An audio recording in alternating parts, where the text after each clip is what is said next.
ಅಮ್ಮ ವರಲಕ್ಷ್ಮಿ, ನಾನು ನನ್ನ ಗಂಡ ಪಟ್ಟ ಕಷ್ಟಕ್ಕೆ ಪ್ರತಿಫಲವಾಗಿ ಅಷ್ಟೈಶ್ವರ್ಯಗಳನ್ನು ಕೊಟ್ಟಿದೀಯಾ?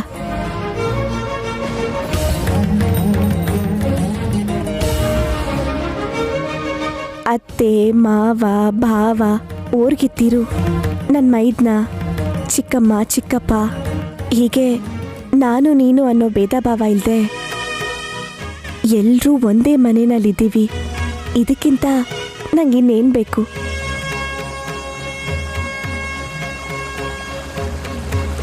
ಅದಕ್ಕೆ ಇವತ್ತು ವರಲಕ್ಷ್ಮಿ ಪೂಜೆ ಆದಮೇಲೆ ವರ ಕೊಡ್ತೀನಿ ಅಂತ ಹೇಳಿತು.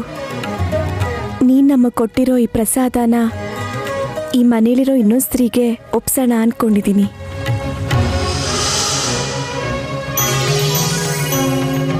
ನಿನ್ನ ಆಶೀರ್ವಾದ ಸದಾ ನಮ್ಮ ಮೇಲಿರಬೇಕು ಅಂತ ಕೇಳ್ಕೋತೀನಿ ತಾಯಿ.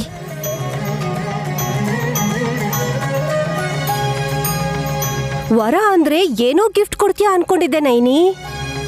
ನೇರವಾಗಿ ಮನೆ ಜವಾಬ್ದಾರಿನೇ ಕೊಡ್ತಾ ಇದ್ಯಾ?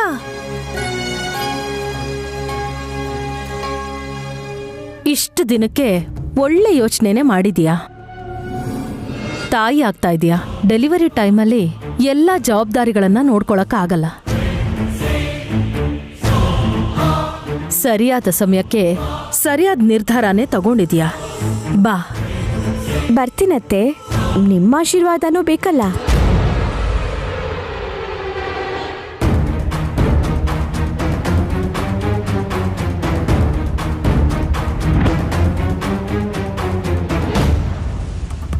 ತಗೊಳ್ಳಿ ಅಕ್ಕ.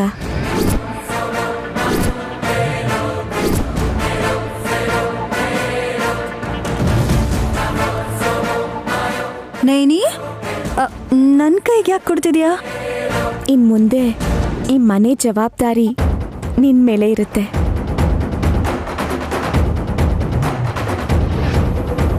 ನನ್ನ ಮೇಲ? ಹೌದಕ್ಕ. ಇದಕ್ಕೆ ಮುಂಚೆ ಸಖಿ ಏನಂದ್ಲು? ಇದು ನಿನ್ನ ಮನೆ ಅಲ್ಲ ಅಂದ್ಲು. ನಂದಲ್ಲ, ನನ್ನ ತಂಗಿದು ಅಂತ ನೀವು ಹೇಳಿದ್ರಿ. ಆದರೆ ನಾನು ಹೇಳ್ತಿದ್ದೀನಿ, ಈ ಮನೆ ನಿಮ್ಮದು, ಈ ಬೀಗದ ಕೈ ಕೂಡ ನಿಮ್ಮದೇ.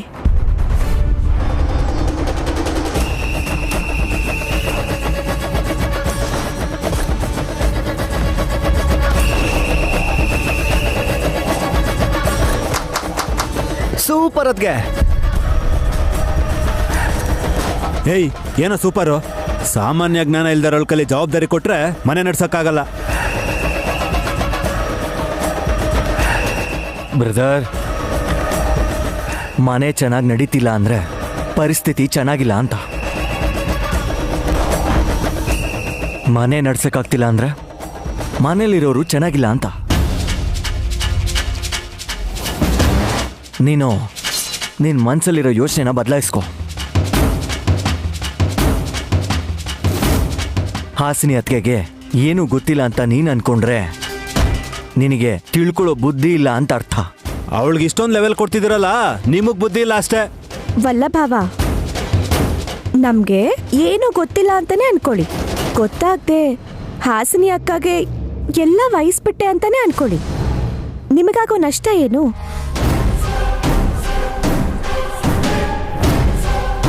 ಕತ್ತೆನ ಕಾಡಿನ ರಾಜ ಮಾಡಿದ್ರೆ ಸಿಂಹಕ್ಕೆ ಕೋಪ ಬರುತ್ತೆ ನೈನಿ. ಅರ್ಥ ಮಾಡ್ಕೋಬೇಕು ಅತ್ತೆ. ಇದು ಕಾಡಲ್ಲ, ಅಂದವಾಗಿರೋ ಬೃಂದಾವನ. ಇದರಲ್ಲಿ ಒಳ್ಳೆ ಮನ್ಸಿರೋರಿದ್ದಾರೆ. ಒಳ್ಳೆತನ ಗೊತ್ತಿಲ್ದಿರೋರು ತಾವಾಗ್ತಾವೆ ಪ್ರಾಣಿ ಥರ ಬದಲಾಗ್ತಾರೆ. ಆಗ ಅಮ್ಮನವರೇ ಬೇಟೆ ಆಡ್ತಾರೆ. ವೆರಿ ವೆಲ್ ಸೆಡ್ ಅದಕ್ಕೆ. ಅಮ್ಮ ಹಾಸಿನಿ, ಇನ್ನು ಬೀಗ ಕೈಯಲ್ಲಿ ಯಾಕೆ ಹಿಡ್ಕೊಂಡಿದ್ಯಾ? ಸೀರೆಗೆ ಸಿಗಿಸ್ಕೋ, ಚೆನ್ನಾಗಿರುತ್ತೆ. ಅತ್ತೆ ಮತ್ತು ನನ್ನ ಹಸ್ಬೆಂಡು ಇದಕ್ಕೆ ಅಬ್ಜೆಕ್ಷನ್ ಮಾಡ್ತಿದ್ದಾರಲ್ಲ ಚಿಕ್ಕಪ್ಪ. ನಾನು ನೋಡೋದಕ್ಕೆ ಕುಳ್ಳು ಕಾಣಿಸಿದ್ರು ಲೈಟಾಗಿ ತಗೋಬೇಡ.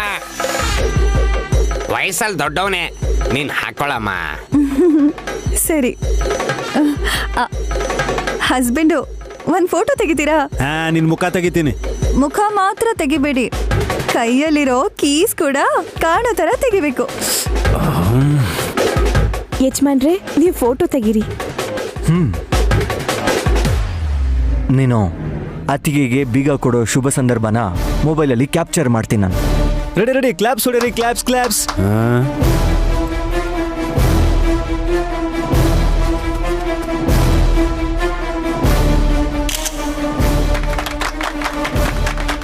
Claps claps.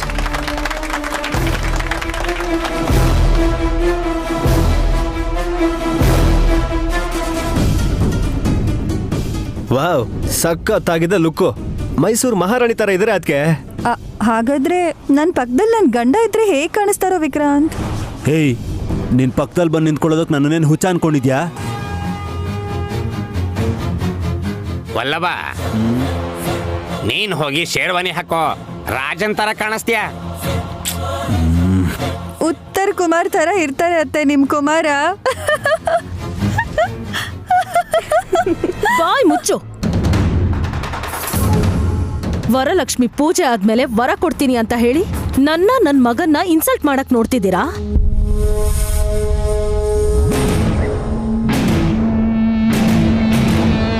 ಮಾಮ್, ನೀವ್ಯಾಕೆ ಹಾಗನ್ಕೋತಿದ್ದೀರಾ? ಇಲ್ಲಿ ಯಾರನ್ನ ಅವಮಾನ ಮಾಡಿದ್ರು ಅಂತ? ವಿಶಾಲ್, ನೀನೇ ನೋಡ್ತಾ ಇದೀಯಾ, ನನ್ಗೆ ಬಾಗ್ನಾನು ಕೊಟ್ಟಿಲ್ಲ. ಹೋಗ್ಲಿ ಬಿಡು ಅನ್ಕೊಂಡೆ. ಮನೇಲಿ ದೊಡ್ಡೋಳಾಗಿರೋ ನನ್ ಕೈಗೆ ಬೀಗದ ಕೈ ಕೊಟ್ಟು ಗೌರವ ಸ್ಥಾನದಲ್ಲಿ ನಿಲ್ಲಿಸ್ತಾರೆ ಅಂತ ಅನ್ಕೊಂಡಿದ್ದೆ.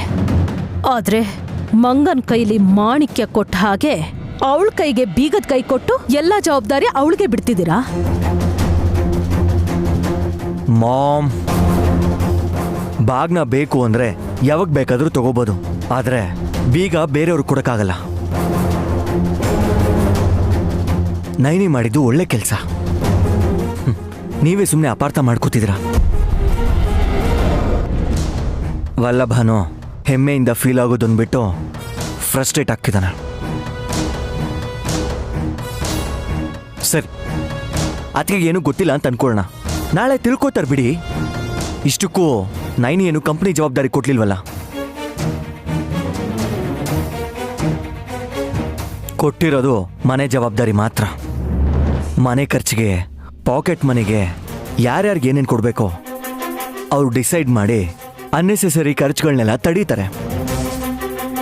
ಬಜೆಟ್ ಹೆಸರಲ್ಲಿ ಎಲ್ಲರಿಗೂ ಹಿಂಸೆ ಕೊಟ್ರೆ ಕಷ್ಟ ಅಲ್ವಾ ವಿಶಾಲ್? ಮಗು ಹುಟ್ಟಿದ್ಮೇಲೆ ಹಾಲು ಕೊಡೋ ತಾಯಿ ಮನೆಯವ್ರಿಗೆ ಊಟ ಕೊಡಲ್ಲ ಅಂತ ನೀವು ಹೇಗೆ ಅನ್ಕೋತಿದ್ದೀರಾ?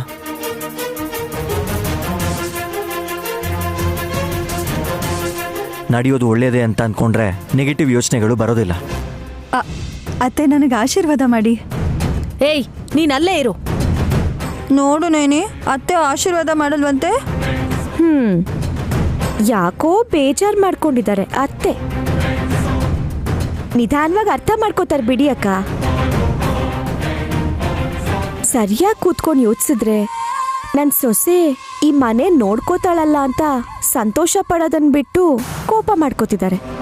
ಪರವಾಗಿಲ್ಲ ಅಕ್ಕ, ವಯಸ್ಸಲ್ಲಿ ಅತ್ತೆ ಆದ್ಮೇಲೆ ಆಶೀರ್ವಾದ ಮಾಡಕ್ ಅರ್ಹತೆ ಇರೋ ಪಾವನ ಮೂರ್ತಿ ಚಿಕ್ಕಪ್ಪ ಇದಾರಲ್ಲ.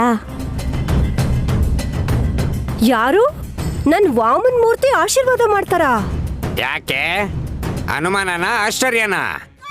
ಅದ್ ಹಾಗಲ್ಲ ರೀ, ಗರ್ಭಿಣಿ ಹೆಂಗ್ಸು ಆಶೀರ್ವಾದ ಮಾಡಿ ಅಂತ ಎಲ್ಲೋ ಪಾತಾಳದಲ್ಲಿರೋ ನಿಮ್ಮ ಪಾದನ ಹೇಗ್ ಟಚ್ ಮಾಡ್ತಾರೆ? ಅತ್ತೆ, ಮಾವನ್ನ ನೀವು ಕರ್ಕೊಂಡು ಬಂದ್ರೆ ಆಶೀರ್ವಾದ ಮಾಡೋದು ಈಸಿ.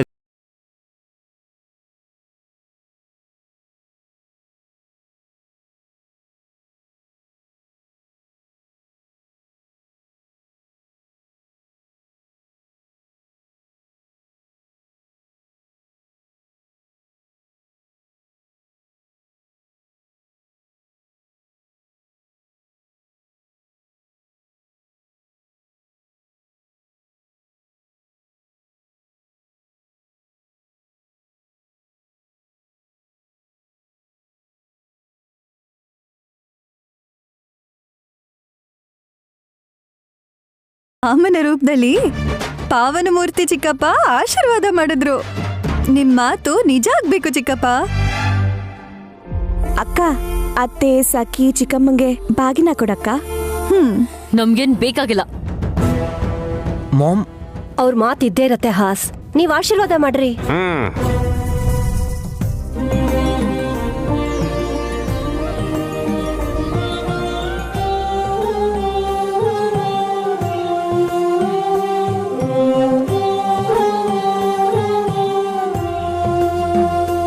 God bless you.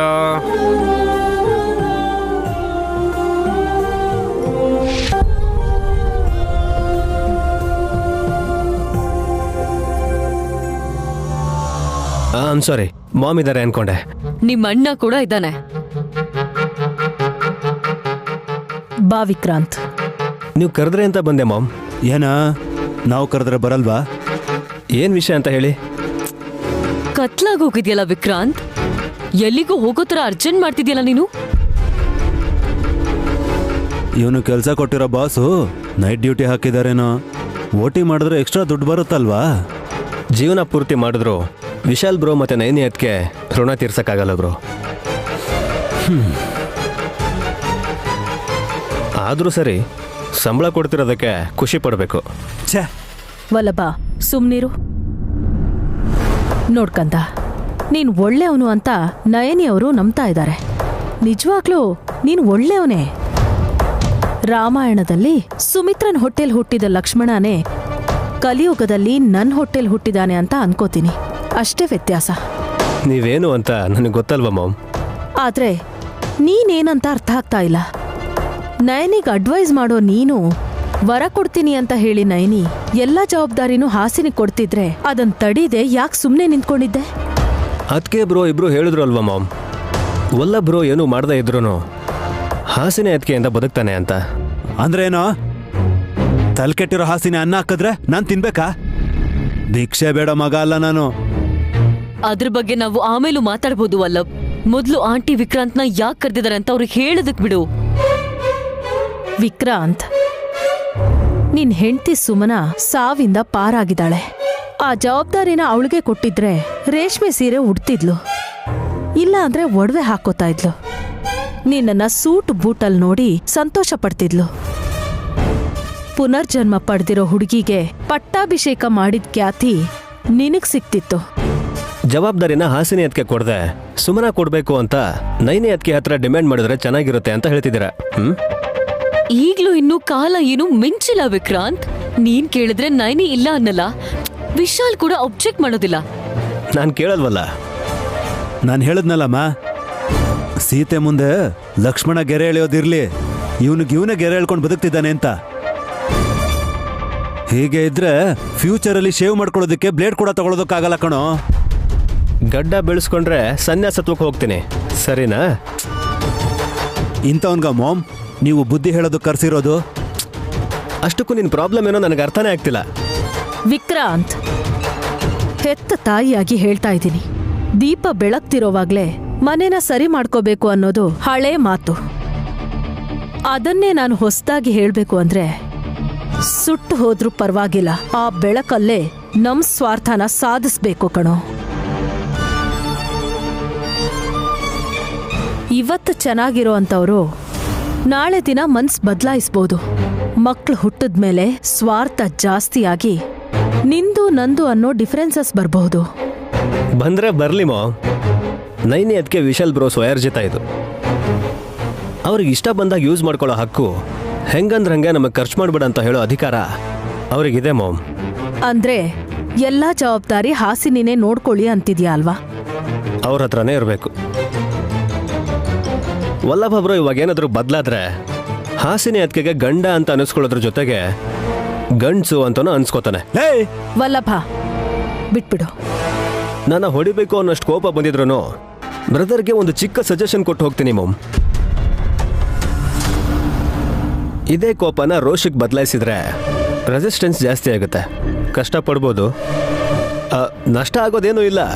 ಎದ್ರೆ ಮೇಲೆ, ಇಲ್ಲ ಅಂದರೆ ಬೀಳದೇ ಇರೋ ಹಾಗೆ ಹಿಡ್ಕೊಳ್ಳೋದಕ್ಕೆ ಹೇಗಿದ್ರು ಈ ಮನೇಲಿ ಸೀತಾ ಮಾತೆ ಮತ್ತೆ ಶ್ರೀರಾಮಚಂದ್ರ ಇದ್ದೇ ಇದ್ದಾರಲ್ಲ. ಏಯ್, ನಿಮ್ ರಕ್ತ ಹಂಚ್ಕೊಂಡು ಹುಟ್ಟಿರೋ ಮಕ್ಕಳಲ್ಲಿ ಇಷ್ಟು ಡಿಫ್ರೆನ್ಸ್ ಇರಕ್ ಹೇಗ್ ಸಾಧ್ಯ? ಅದು ರಕ್ತ ತಪ್ಪಲ್ಲ, ನಯನಿ ಮೇಲಿರೋ ಅತ್ತಿಗೆ ಅನ್ನೋ ಮಮಕಾರ. ಅವಳು ಎಲ್ರಿಗೂ ಮೋಡಿ ಮಾಡ್ತಿದ್ದಾಳೆ. ಒಳ್ಳೆತನ ಅನ್ನೋದು ಕೂಡ ಒಂದು ವ್ಯಸನ ಅಂತ ಈ ನನ್ನ ಮಗನ್ಗೆ ಗೊತ್ತಾಗ್ತಿಲ್ಲ ಅಷ್ಟೆ. ಇನ್ನವನ್ನ ಕೇಳ್ಬೇಡಿ ಮಾಮ್. ಕೇಳಲ್ಲ, ನಮ್ಮನ್ ಕೂಡ ಕೇಳಬಾರ್ದು. ಹಾಗ್ ಮಾಡಬೇಕು.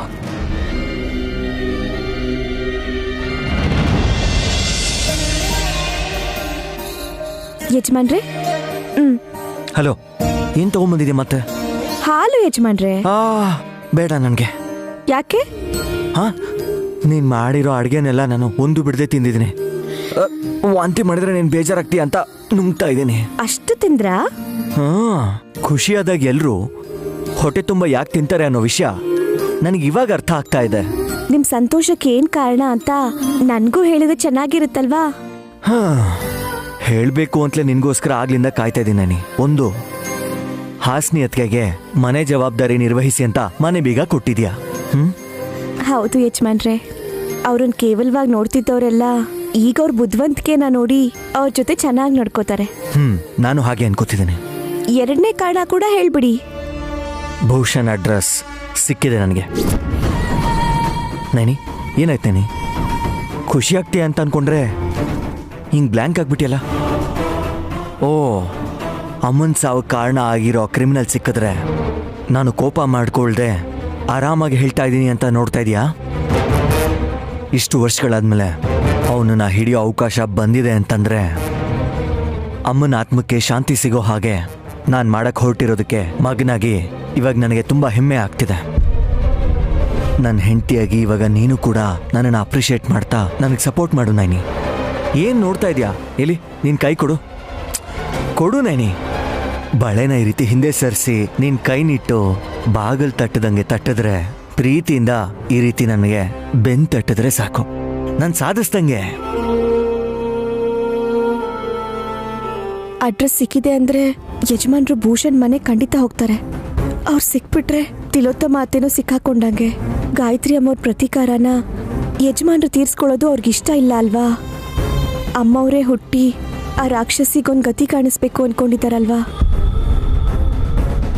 ಓ, ಸ್ಟ್ಯಾಚ್ಯೂ ರಿಲೀಸ್. ಇದ್ದಕ್ಕಿದ್ದಾಗೆ ನೀನು ಮಕ್ಕಳ ಥರ ಆಡ್ತೀಯ. ಅದಕ್ಕೆ ನೀನಂದ್ರೆ ನನಗೆ ತುಂಬ ಇಷ್ಟ ಗೊತ್ತಾ? ಒಳ್ಳೆ ಬೊಂಬೆ ಥರ ಇರ್ತೀಯ, ಮುದ್ದಾಗಿ. ಯಜಮಾನ್ರೆ, ಭೂಷಣ್ನ ಹಿಡಿಬೇಕು ಅಂತ ತೀರ್ಮಾನ ಮಾಡಿದ್ದೀರಾ? ಅವನೊಬ್ಬ ರೌಡಿ ಶೀಟರ್. ಅವನ ಮೇಲೆ ತುಂಬ ಕೇಸ್ಗಳಿದೆ ಅಂತ ಭಯ ಪಡ್ತಿದ್ಯಾ? ಡೋಂಟ್ ವರಿ, ನಾನು ಹೇಳಿದ್ನಲ್ಲ ನೈನಿ, ಅವನು ಆ ಯಮಾನೇ ಆದರೂ ಸರಿ, ನಾನು ಅವನನ್ನು ಬಿಡಲ್ಲ. ನೀವು ಅನ್ಕೊಂಡಿದ್ದು ಮಾಡೋದ್ರಲ್ಲಿ ತಪ್ಪೇನಿಲ್ಲ. ಆದರೆ ಅವಸರದಲ್ಲಿ ಹೋದ್ರೆ ಏನಾದರೂ ಅನಾಹುತ ಆಗ್ಬೋದು ಅನ್ನೋ ಭಯ. ನೈನಿ, ಈಗಲೇ ತುಂಬ ಲೇಟ್ ಮಾಡಿದ್ದೀನಿ. ನಮ್ಮಮ್ಮನ ಜೊತೆ ಬದುಕೋ ಅದೃಷ್ಟನ ನಾನು ಕಳ್ಕೊಂಡ್ರು ಕೂಡ ಅವ್ರ ಆತ್ಮಕ್ಕೆ ಶಾಂತಿ ಸಿಗೋ ಹಾಗೆ ಮಾಡಿದ್ದೀನಿ ಅನ್ನೋ ಖುಷಿ ನನಗೀಗಲಾದ್ರೂ ಸಿಗಲಿ.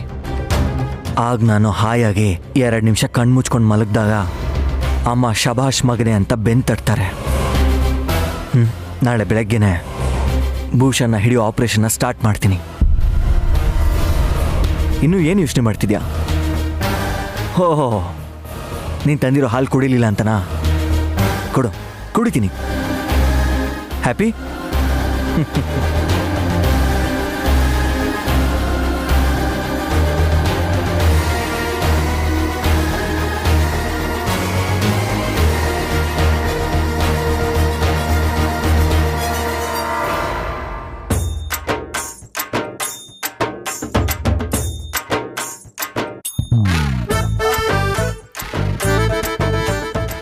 ಓದ್ಬೇಕು ಅಂತಿದ್ರೆ ಇನ್ನೊಂದು ಪೇಪರ್ ತಗೊಂಡು ಓದ್ಬೋದಲ್ಲ.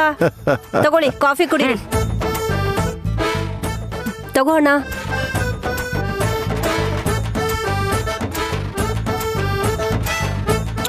ಕಾಫಿ ಚೆನ್ನಾಗಿದೆ. ನಾನ್ ಮಾಡ್ಲಿಲ್ಲ, ಅದಕ್ಕೆ ಚೆನ್ನಾಗಿದೆ ಅಂದಿದ್ದು. ಬಾವಾ, ಅವಳನ್ನ ಯಾಕೆ ರೇಗಿಸ್ತೀರಾ? ಎಷ್ಟೇ ರೇಗ್ಸಿದ್ರು ಸರಿ ಹೋಗಲ್ಲ ಬಾವ, ತುಂಬಾನೇ ಮುದ್ರೋಗಿದೆ. ಯಾಕ್ರಿ ಹಾಗೆ ಹೇಳ್ತೀರಾ? ಇಷ್ಟಕ್ಕೂ ಎಲ್ ಮುದ್ರಿದೆ ನೋಡಿ. ನನಗೆ ಕೋಪ ಬರ್ಸ್ಬೇಡ. ನೀವ್ ಹೀಗ್ ಮಾತಿಗೆ ಮಾತು ಬೆಳೆಸೇನೆ ಇಷ್ಟು ವರ್ಷ ನೀವು ದೂರ ಆಗಿದ್ರಿ. ಅತ್ತೆ ಮದ್ವೆ ಫಿಕ್ಸ್ ಆಗಿದ್ದ ದಿನಾನೇ ದೂರ ಇಷ್ಟು ಅಂತ ಡಿಸೈಡ್ ಆಯ್ತು. ಹೌದು ಅಂಕಲ್, ಆಂಟಿ ಸೈಜಿಗೆ ತಕ್ಕ ಹಾಗೆ I mean personality, height, weight ಇದನ್ ದೃಷ್ಟಿಲಿಟ್ಕೊಂಡು ಗಂಡು ಹುಡುಕ್ಬೇಕಿತ್ತಲ್ವಾ?